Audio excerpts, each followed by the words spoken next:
नमस्कार मित्रांनो, ration card धारकांसाठी आनंदाची बातमी आहे। रेशन धान्याऐवजी आता पैसे मिळणार आहेत। आता हे पैसे किती मिळणार आहेत, प्रत्येक महिन्याला किती मिळणार आहेत, त्यासाठी नक्की काय करायचं, कोणता फॉर्म भरून द्यायचा, कुठे द्यायचा, संपूर्ण माहिती आपण या व्हिडिओमध्ये जाणून घेणार आहोत। तत्पूर्वी चॅनलवरती पहिल्यांदा आला असाल तर चॅनलला सबस्क्राइब करून ठेवा, म्हणजे असेच महत्त्वपूर्ण व्हिडिओज तुम्हाला भेटत राहतील। तर चला मित्रांनो, व्हिडिओ सुरू करूयात। छत्रपती संभाजीनगर व अमरावती विभागातील सर्व तसेच नागपूर विभागातील वर्धा जिल्ह्यातील APL म्हणजे केशरी शिधापत्रिका धारक शेतकऱ्यांना थेट रोख रक्कम ही हस्तांतरण योजनेनुसार देय असलेल्या रकमेत सुधारणा करण्याबाबतचा हा महाराष्ट्र शासन अन्न नागरी पुरवठा व ग्राहक संरक्षण विभागामार्फत घेतलेला हा 20 जून 2024 रोजीचा GR आहे। हा GRच्या परिपत्रकामध्ये सांगण्यात आलेले आहे पहा की विभागाच्या संदर्भ क्रमांक 1 येथील दिनांक 24/7/2015च्या शासन निर्णयान्वये राज्यातील छत्रपती संभाजीनगर, जालना, नांदेड, बीड, धाराशिव, परभणी, लातूर, हिंगोली, अमरावती, वाशिम, अकोला, बुलढाणा, यवतमाळ व वर्धा अशा 14 शेतकरी आत्महत्याग्रस्त जिल्ह्यातील राष्ट्रीय अन्न सुरक्षा अधिनियम 2013 अंतर्गत समाविष्ट न झालेल्या APL म्हणजे केशरी शिधापत्रिकाधारक शेतकऱ्यांना राष्ट्रीय अन्न सुरक्षा अधिनियम 2013 अंतर्गत प्राधान्य कुटुंब लाभार्थ्याप्रमाणे प्रति महिना प्रति सदस्य 5 किलो अन्नधान्य हे 2 रुपये प्रति किलो गहू व 3 रुपये प्रति किलो तांदूळ या दराने अन्नधान्याचा लाभ देण्यात येत होता। सदर योजनेकरिता आवश्यक असलेल्या अन्नधान्याची खरेदी केंद्र शासनाच्या योजनेअंतर्गत गहू 22 रुपये प्रति किलो व तांदूळ 23 रुपये प्रति किलो या दराने करण्यात येत होती। तथापि सदर योजनेअंतर्गत यापुढे गहू व तांदूळ उपलब्ध होणार नसल्याचे भारतीय अन्न महामंडळाने त्यांच्या अनुक्रमे दिनांक 31/5/2022 व दिनांक 1/9/2022च्या पत्रान्वये कळविले आहे। सदर बाब विचारात घेता शेतकरी योजनेतील लाभार्थ्यांना अन्नधान्याऐवजी थेट रोख रक्कम ही हस्तांतरण म्हणजे DBTच्या माध्यमातून डायरेक्ट बेनिफिट ट्रान्सफर म्हणजे DBT या योजना संदर्भाधीन क्रमांक 2 वरील शासन निर्णयान्वये लागू करण्यात आले आहे।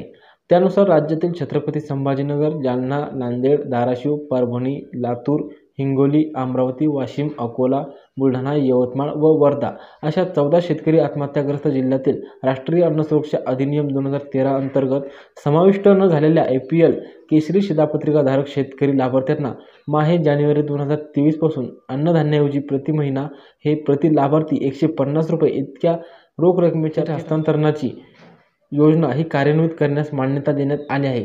तसेच प्रतिवर्षी किमान आधारभूत किमतीत होणाऱ्या वाढीनुसार केंद्र शासनाने अधिसूचित केलेल्या cash transfer of food subsidy rules म्हणजे 2015 मधील तरतुदीनुसार प्रतिमाह प्रति लाभार्थी सुधारित वाढीव रोख रक्कम हे थेट हस्तांतरित करण्यास मान्यता देण्यात आली आहे।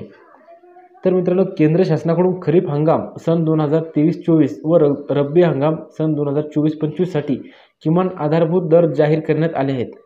त्या पार्श्वभूमीवर छत्रपती संभाजीनगर व अमरावती विभागातील सर्व जिल्हे व नागपूर विभागातील वर्धा या 14 शेतकरी आत्महत्याग्रस्त जिल्ह्यातील दारिद्र्य रेषेखालील व APL केशरी शिधापत्रिकाधारक शेतकरी लाभार्थ्यांना थेट रोख रक्कम ही हस्तांतरण DBTच्या माध्यमातून या योजनेअंतर्गत देण्यात येत असलेल्या रकमेमध्ये वाढ करून सुधारित वाढीव रोख रक्कम ही आर्थिक वर्ष सन 2024-25 मध्ये देणे आवश्यक आहे।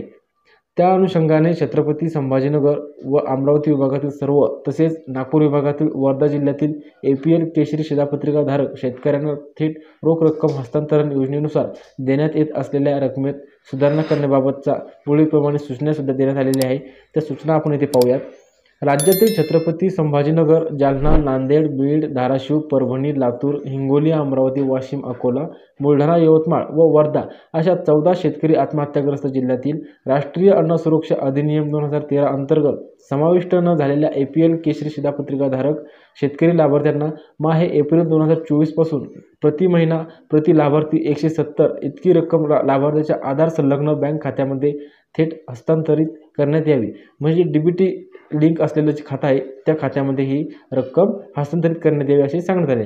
तर 14 शेतकरी आत्महत्याग्रस्त जिल्ह्यातील दारिद्र्य रेषेवरील APL केशरी शिधापत्रिकाधारक शेतकरी लाभार्थ्यांना थेट रोख रक्कम ही DBTच्या माध्यमातून या योजना कार्यान्वित करण्यासाठी प्रमाणभूत कार्यप्रणाली ही तसेच इतर सर्वसाधारण सूचना संदर्भाधीन दिनांक 28 फेब्रुवारी 2023च्या शासन निर्णयान्वये देण्यात आलेल्या आहे। सदर शासन निर्णयातील प्रमाणभूत कार्यप्रणाली तसेच इतर सर्वसाधारण सूचना ह्या कायम राहतील। तर सदर शासन परिपत्रक हे वित्त विभागाच्या अनौपचारिक संदर्भ क्रमांक दिनांक 24/5/2024 अन्वये दिलेल्या सहमती अनुसरून निर्गमित करण्यात येत आहे. तर मित्रांनो, असा हा महत्त्वपूर्ण व्हिडिओ होता. आपल्या मित्रांना हा नक्की शेअर करा. धन्यवाद.